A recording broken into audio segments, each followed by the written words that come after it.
እናቴ እኮ ልትዘይረን ነው የምመጣው አይደል? እንዴት በዚህ ፍጥነት ትቀያየራለሽ? በቃ ልትዘይረንም ከሆነ ዘይራ ማየት ትችላለች እንዴ? ሆ እናቴ እኮ ይሄን ዕቃ ገዝታ ስታመጣ ስለምትወደና ቤታችን እንዳይጎድል አስባ እኮ ነው። ተባክክ እናቴ እኛን ትወደን የለ እንዴ? በጣም ቆይ ቅድም ምን ስትይ ነበረ? አንዴ ክትፎን፣ አንዴ ቅቅሉን፣ አንዴ ቀይ ወጡን ስንት አይነት ነገር ገዝተና ስትይ አልነበረ? አሁን የእናት ልመጣ ስለሆነ ግን ሽሮ ልቅር ብለታ እንደዚህ አጥፍቻለሁ እኮ አላደርገውም። ለዚሁም ይሄን ጉድሽን እንዲያውቁልሽ እፈልጋለሁ። ያንቺ እናት ያንቺ አባት ስጋ፣ ለኔ እናት ደግሞ ሽሮ። የትኛውም ሴት ከእናት ልትበልጥ አትችልም መቼም ቢሆን።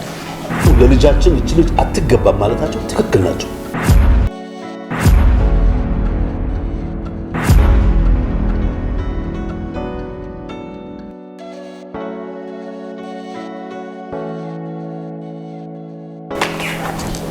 ለምንድን ነው በር ሳንኳኳ የማትከፍተው ቶሎ? ኧረ እኔ አልቆየሁም እንዴ። አሁን አይደል እንኳኳሽ? ስንት ሰዓቴ ነው? እኔ አሁን ማረፍ ብቻ ነው የምፈልገው፣ ደክሞኛል። ምን እያልሽ ነው? ምንድን ነው? እኔ እኮ የመጣሽው ሀሳብሽ ቀይረሽ ለመስራት መስሎኝ ነበረ። መጀመሪያም ተነጋግረን የፈተንበት ጉዳይ ስለሆነ አልመለስም ወደ ኋላ። ታውቃለች ደግሞ እኔ ወደ ኋላ እንደማልመለስ። እናቴ ለመዘየት ትመጣለች እያልኩሽ እኮ ነው። ስማኝ፣ እኔ እናት መጣች እንትና መጣ አያገባኝም። እኔ በቃ ያለውን ሽሮ ይቀርባል፣ ይበላሉ። ደግሞ ምርጥ ምግብ ነው፣ ይጣፍጣል። ለእናቴ ነው ለመዘየር መጣ ሽሮ ያደረ ሽሮ ማቀርብላት። ምን ሆነ? እኛ ምን በላውን ብትበላ ትሞታለች እንዴ? ቢገባሽ እኮ የኔ እናት ማለት እኮ ላንቺም እናትሽ እኮ ነች። ለኔ እናት አይደለችም፣ እኔ እናት አለኝ። የኔ እናትማ ከማንም ጋር አላወዳድራት። ያንተ እናት ያንተው ናት፣ የኔ እናት የራሴ ናት። እኔ እናንተ ምን የሚያገናኝ ነገር? ቆይ ከመቼ ጀምሮ ነው እንደዚህ አይነት አስተሳሰብ ውስጥ እንደዚህ አይነት ነገር ማሰብ ከጀመርሽ? ቆይ ከመቼ ጀምሮ ነው ይሄ ሁሉ ጭካኔ ግን? እኔ አሁን በእናትህ አጭቅጭቀኝ። ኡፍ ፍሪጅ ውስጥ አለ፣ አሙቃ አቅርብላት። ማታቀርብ ከሆነ እኔ ራሴ አሙቃ አቀርብላታለሁ፣ ችግር የለም። ነው በቃ ይሄ ነው ምላሽሽ? አዎ ይሄ ነው ምላሽ። ልተኛ ነው፣ አጭቅጭቀኝ ነው።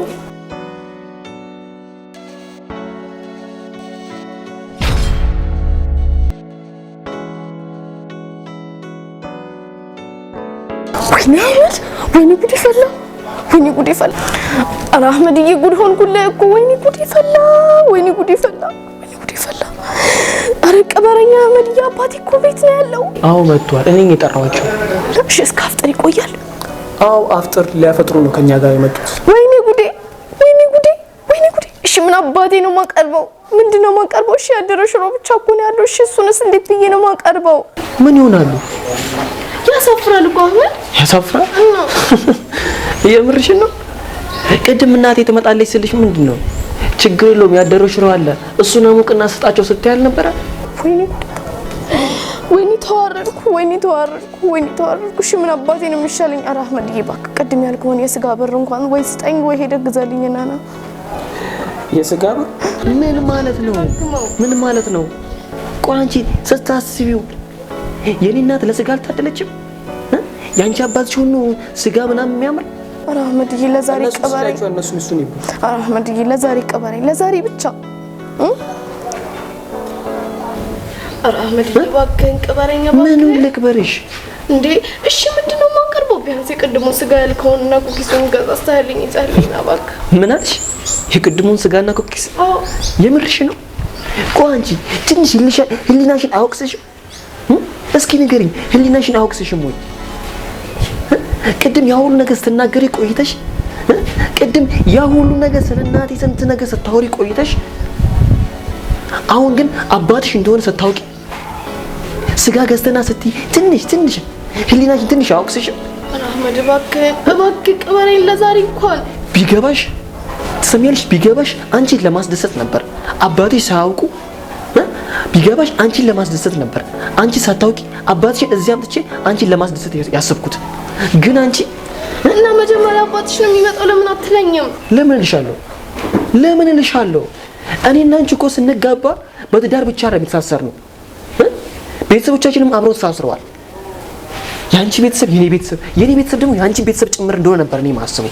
ያን ደግሞ ደጋግሜ እየነገርኩሽ ነበር። እንደዚህ አጥፍቻለሁ እኮ አላደርገውም። አጠፋው እኮ አልኩ እኮ። ይሄ ስራሽን እንደውም እንዲያውቁልሽ ፈልጋለሁ አባትሽ። ኧረ አህመድ እባክህ ለዛሬ እንኳን አታዋርደኝ እባክህ። ጨርሻለሁ። እሺ በቃ ይቅርታ በእናትህ እባክህ። ለአሁን ብቻ የቅድሙ የስጋ ብርና ሄደህ ፍራፍሬው ምኑን ገዛዝተህ ይዘህልኝ ና እባክህ። አላደርገውም። እሺ እኔ ገዝቼ ልምጣ፣ ብር ስጠኝ። የለም አያስፈልግም ነው አና ነው ይፈልግሻለሁ። አንተም ና አህመድ።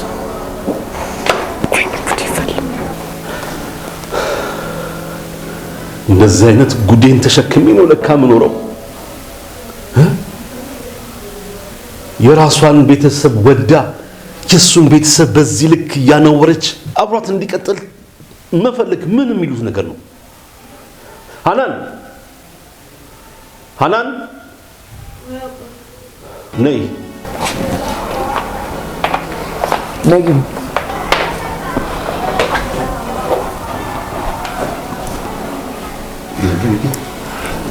በጣም ነው አንገቴን ያስደፋሽ። በጣም አንገቴን ያስደፋሽ። አዋርድሽኛል። ምን ማለት ነው? ቆይ እስኪ ንገሪኝ። የሱን ቤተሰብ ተጸይፈሽ እሱን ወደሽ ይሆናል እንዴ? ምን ነው በዚህ ልክ አፈር ቆፍረሽ ቀበርሽ? የጀማል ልጅ እንደዚህ ናት ተብሎ መባል አለበት? እስቲ ንገሪኝ፣ ምን አይነት ነገር ነው የሰማሁት? አባትሽ የሌለ መስሎሽ ነው እዛ ጋር የማይሆን ነገር ስትቀባጥር የነበረው? ቆይ አባትሽ እንደሚመጣ አላወቅሽም? እናቴ ትመጣለች፣ እናቴ ስለምትመጣ ለእናቴ የሚሆን እንግዳ ናት፣ ስጋውንም አትክልቱንም ብስኩቱንም ምኑንም አዘጋጂ ብሎ እንደሚስት ታዘዘሽ። አንቺ አሻፈረኝ። ምን ሲደረግ ያንተ እናት ለኔ እናት አይደሉም። አንተ እናትህን ስለምጠላቸው ለእናትህ ስጋ አይገባቸውም። ፍርጅ ያደረ የምንድነው ሽሮ አሙቅ ያቀርባሉ ምትዩ ምን ማለት ነው? ለኔ ስጋና አትክልት ፍራፍሬ ያቅርበሽ ለሱ እናት ሽሮ ማቅረብ ምን የሚሉት ነገር ነው? እስኪ ቆይ ንገሪኝ። እኔ አባትሽ እንደሆንኩኝ ሁሉ የሱ እናት እናትሽ አይደሉም? የሱ አባት አባትሽ አይደሉም? ምን ሲደረግ ነው በዚህ ልክ አንቺ የዘቀልሽና የወረድሽው? ሰው እኮ በትዳር በጋብቻ ሲጣመር ሁለታችሁ ብቻ እኮ አይደለም ተጋብታችሁ የምትኖሩት። በእናንተ መሀል ልጅ ይወለዳል። ልጅ ሲወለድ ሁለት ቤተሰብ የበለጠ ይተሳሰራል። ይሄንን የትስስር ገመድ እኮ ነው አንቺ ልቁረጠው የምትዩ።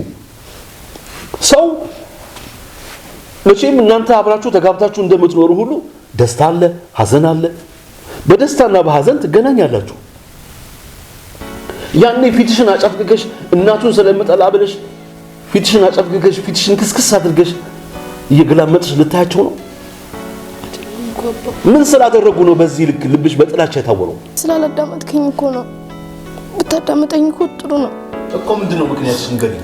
ይኸውልህ አባቴ፣ እኔ ከጨዋ ቤተሰብ የተወለድኩ ልጅ ነኝ። እሱንም ማሳየሽኝ እኮ አይደለም አባቴ። እነሱ ደግሞ በቃ እኔና ባሌን ለመለያየት ብዙ ጥረት ያደርጋሉ።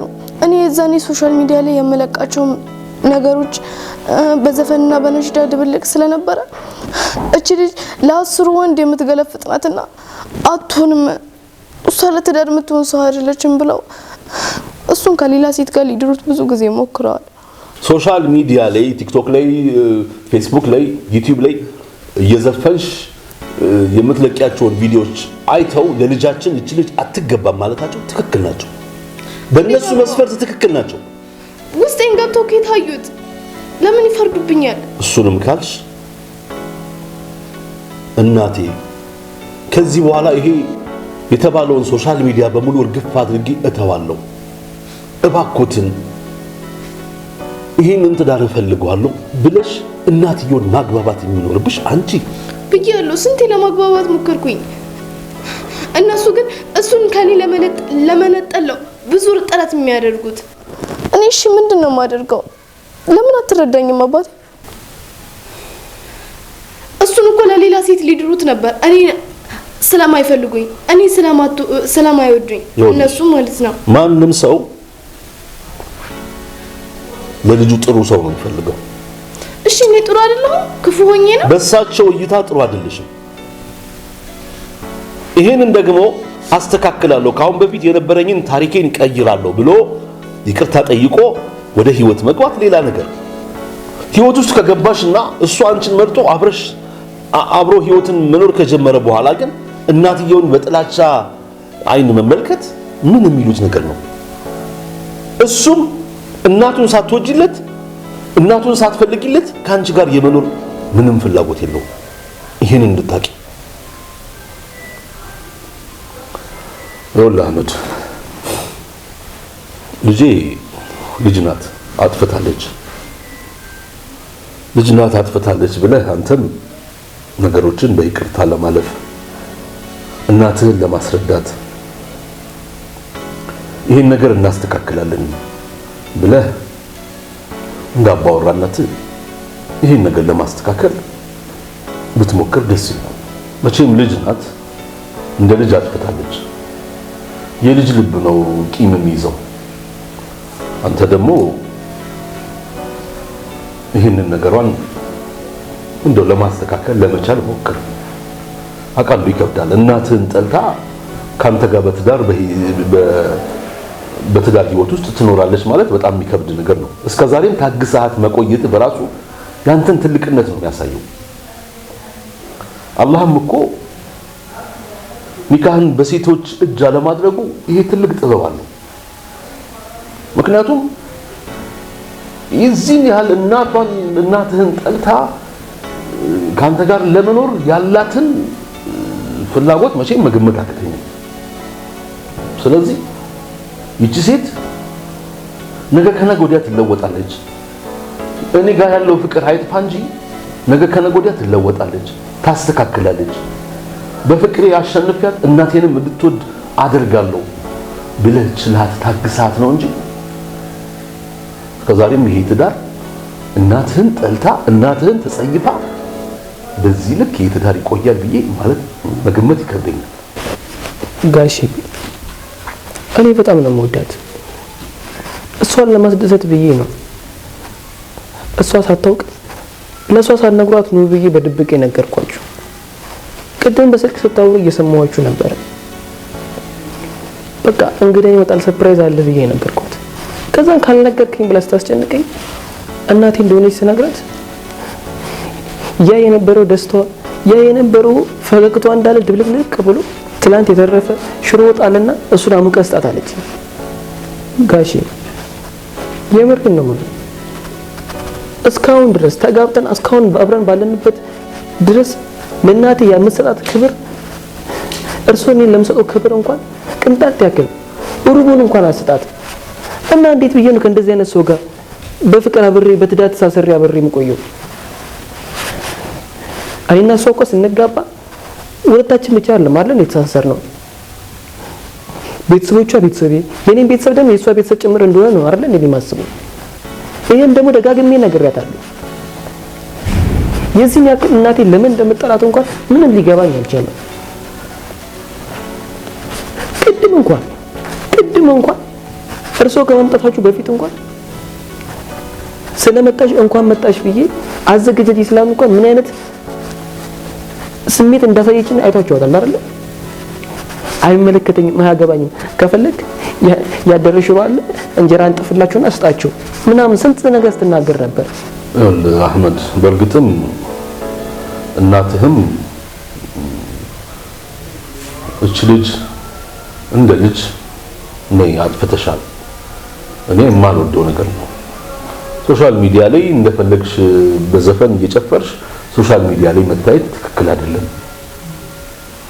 ብሎ ቀስ ብሎ ቢመክሯትና እንድትመለስ እድል ቢሰጧት መልካም ነው። ነገር ግን ያንን ባለማድረጋቸው እኔ በሳቸው ላይ አልፈርድም። ምክንያቱም ማንም ቤተሰብ ልጁ መልካም ህይወት መልካም ትዳር እንዲኖረው ነው የሚፈልገው። ማንም ቤተሰብ ልጁ ከማይሆን ሰው ጋር እንዲጣመርበት አይፈልግም። ለማንኛውም ይሄን ያህል ጊዜ ታግሰ ስለምትዋደዱ ቆይታችኋል። ለማንኛውም አሁን ቤት ውስጥ ሁሉ ነገር ተዘጋጅቷል። እኛ ቤት አፍጥር ምንም የጎደለብን ነገር የለም። አንድ ላይ እዛው ነው ቤት ሄደን አንድ ላይ እናፈጥራለን። እናትህንም እዛው ከአባት ጋር አንድ ላይ ቤተሰብ ጠርተህ እንደ ቤተሰብ ጥሩ ጊዜ እናሳልፋለን። በዛውም ለይቅርታና አውፉ ለመባባል አመቺ ይሆናል። ደግሞ ረመዳንን እንዲህ ቂም ቋጥሮ ልብ በጥላቻ ተሞልቶ ቢጾም ተቀባይነት ያለው ይመስልሻል? ታዲያ ምንድነው ያንቺ መራብና ከውሃ መከልከል ምንድነው ጥቅሙ? እሺ ለማንኛውም ረመዳን ነው፣ ብዙም አናወራ። አሁን ተነሱና ወደ ቤት እንሂድ። አንተም ቤተሰቦችን ደውለህ አፍጥር፣ ዛሬ ጀማል ቤት ነን፣ ጀማል ይፈልጋችኋል ብለህ ሁሉንም ቤተሰብ ጥራልኝ። አንቺም በዛው አጠፋሽውን ጥፋት ዛሬ ጠብር ግፍ ብለሽ አስተናግደሽ እናትየውን ይቅርታ ጠይቀሽ ትክሻለሽ። በሉ ሰላም አለይኩም። ለማንኛውም እናንተ ቆዩና ተነጋግራችሁ ምን ነገር አለ።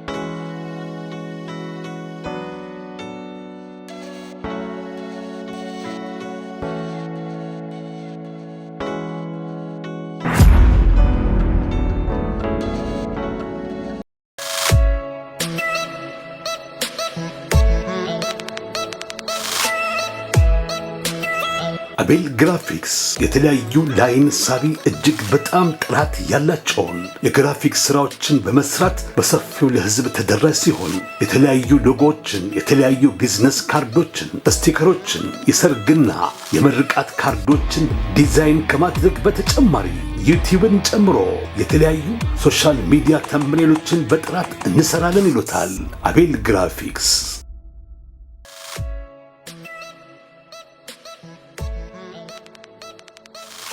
በስልክ ቁጥሮቻችን መደወል ከፈለጉና ማሰራት ከፈለጉ በ0919 84 76 51 ወይም ደግሞ በ0717 84 76 51 ብለው ይደውሉልን። አቤል ግራፊክስ የልብ የሚያደርስ